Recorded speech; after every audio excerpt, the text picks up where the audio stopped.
Once upon a time, we used to listen to each other. Our pain, our joy, our fears, our hopes, and most importantly, our dreams. But somewhere along the way, we got lost and we forgot how to listen.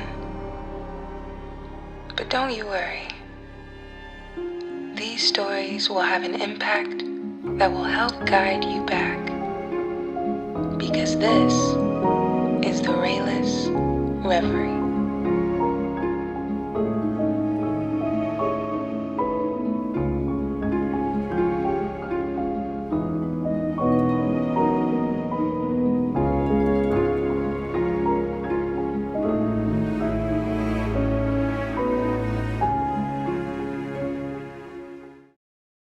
It was a dark autumn night. The old banker was pacing from corner to corner of his study, recalling to his mind the party he gave in the autumn 15 years ago.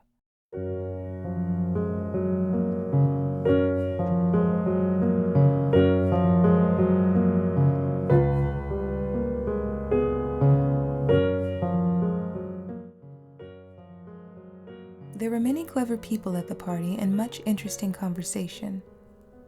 They talked among other things of capital punishment. The guests, among them not a few scholars and journalists, for the most part disapproved of capital punishment. They found it obsolete as a means of punishment, unfitted to a Christian state, and immoral. Some of them thought that capital punishment should be replaced universally by life imprisonment. "I don't agree with you," said the host.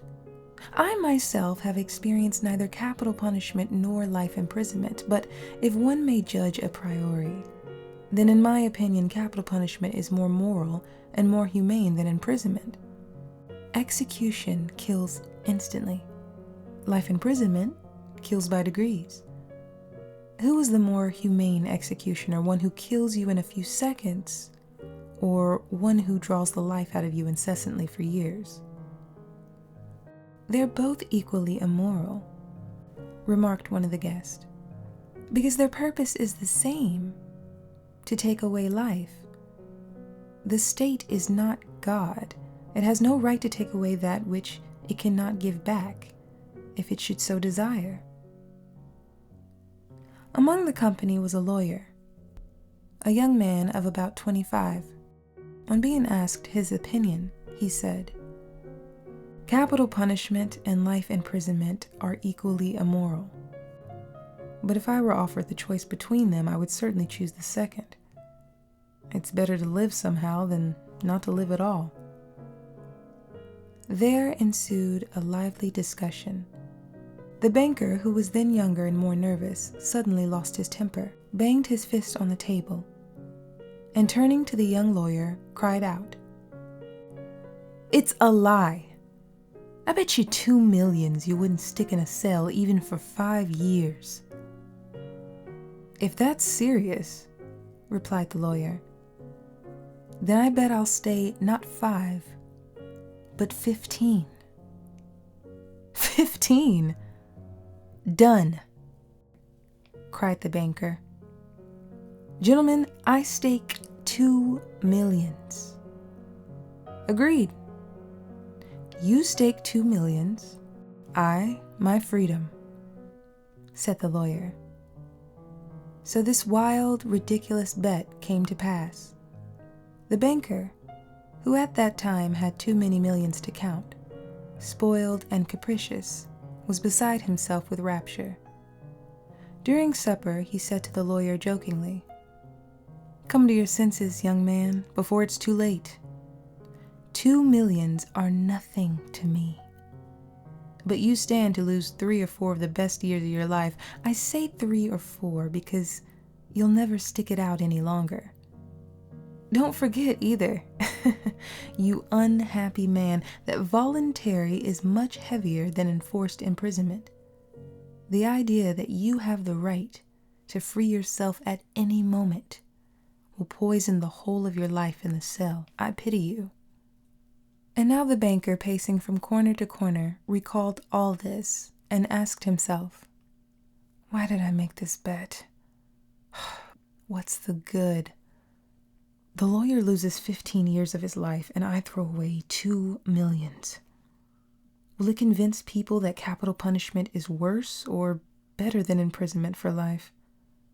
No. Ugh, all stuff and rubbish. On my part, it was the caprice of a well-fed man. On the lawyer's, pure greed of gold. He recollected further what happened after the evening party. It was decided that the lawyer must undergo his imprisonment under the strictest observation in a garden wing of the banker's house. It was agreed that during the period he would be deprived of the right to cross the threshold, to see living people, to hear human voices, and to receive letters and newspapers. He was permitted to have a musical instrument, to read books, to write letters, to drink wine and smoke tobacco. By the agreement he could communicate, but only in silence, with the outside world through a little window specially constructed for this purpose.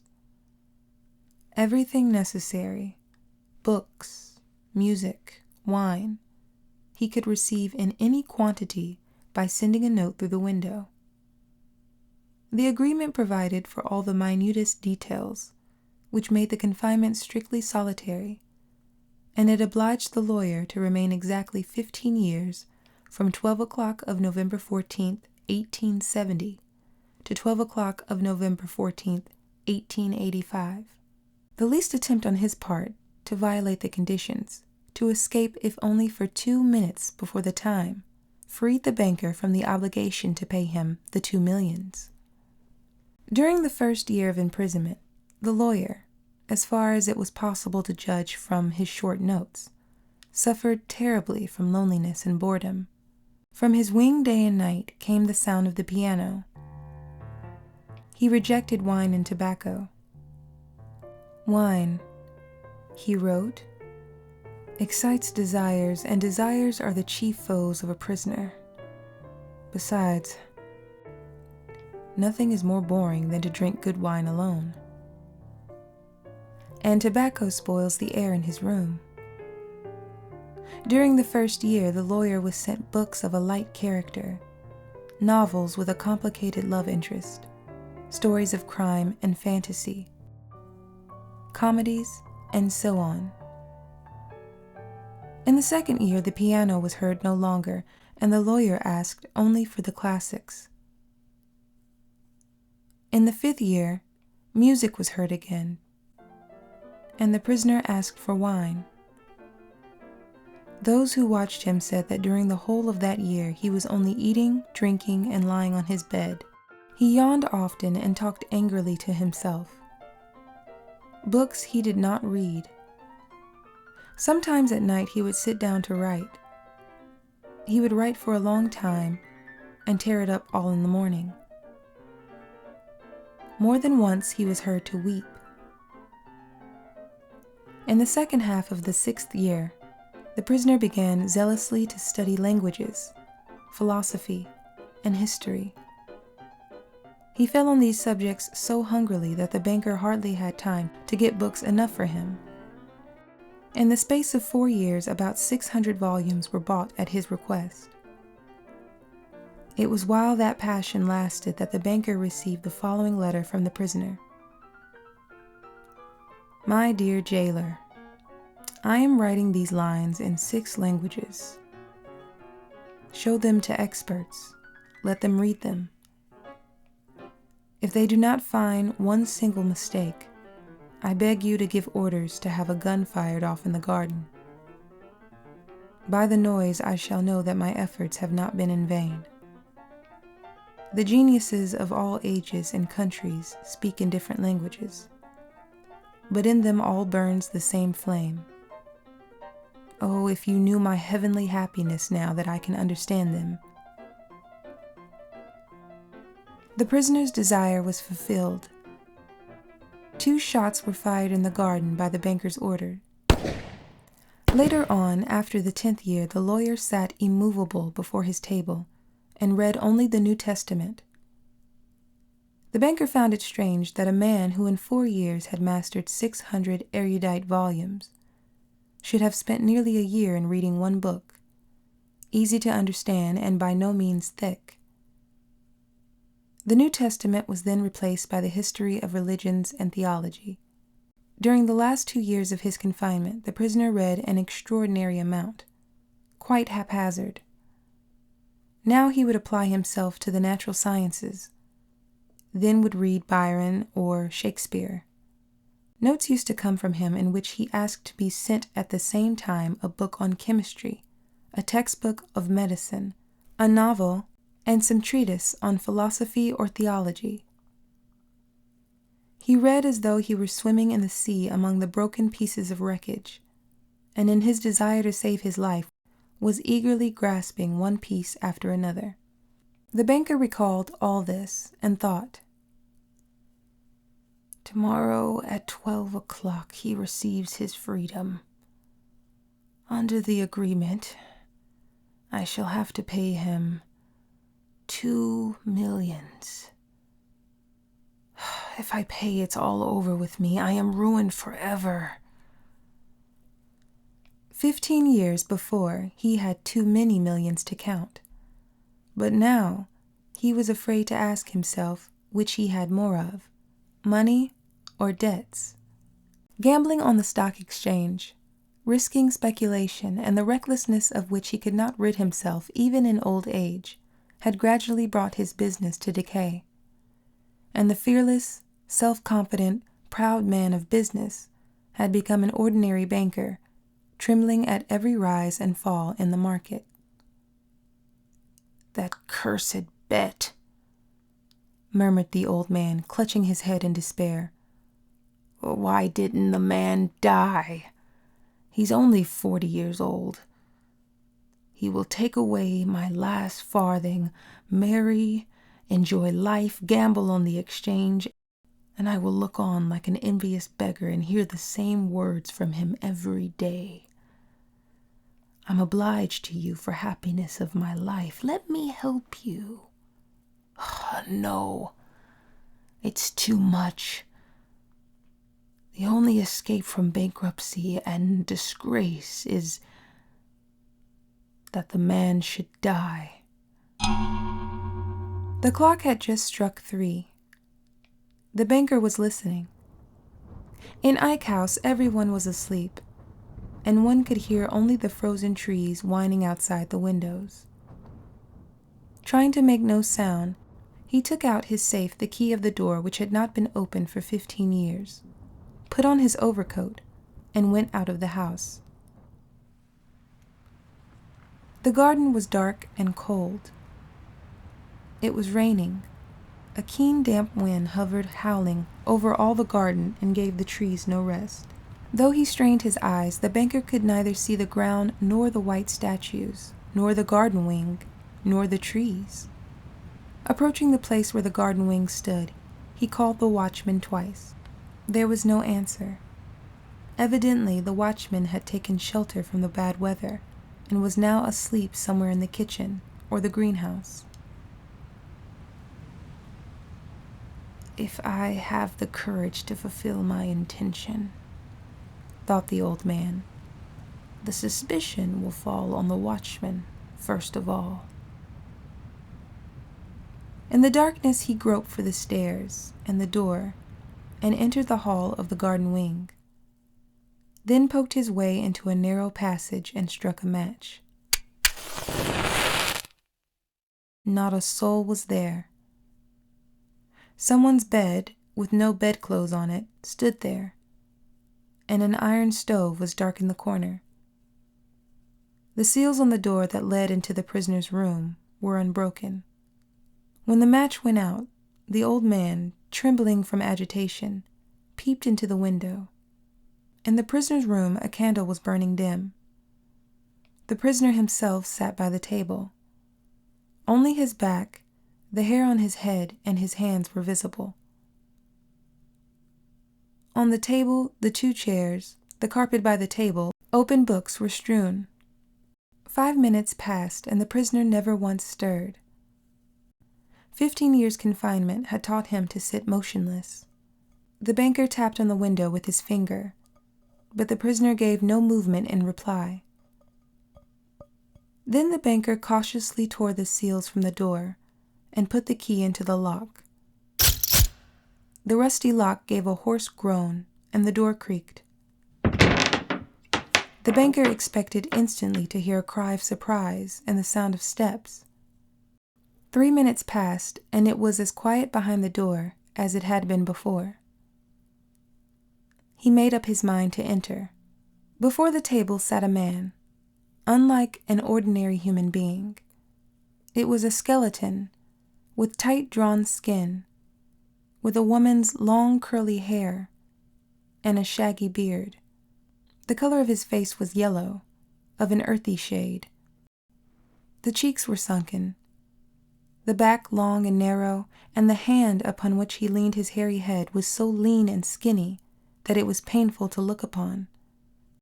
His hair was already silvering with gray, and no one who glanced at the senile emaciation of the face would have believed that he was only 40 years old.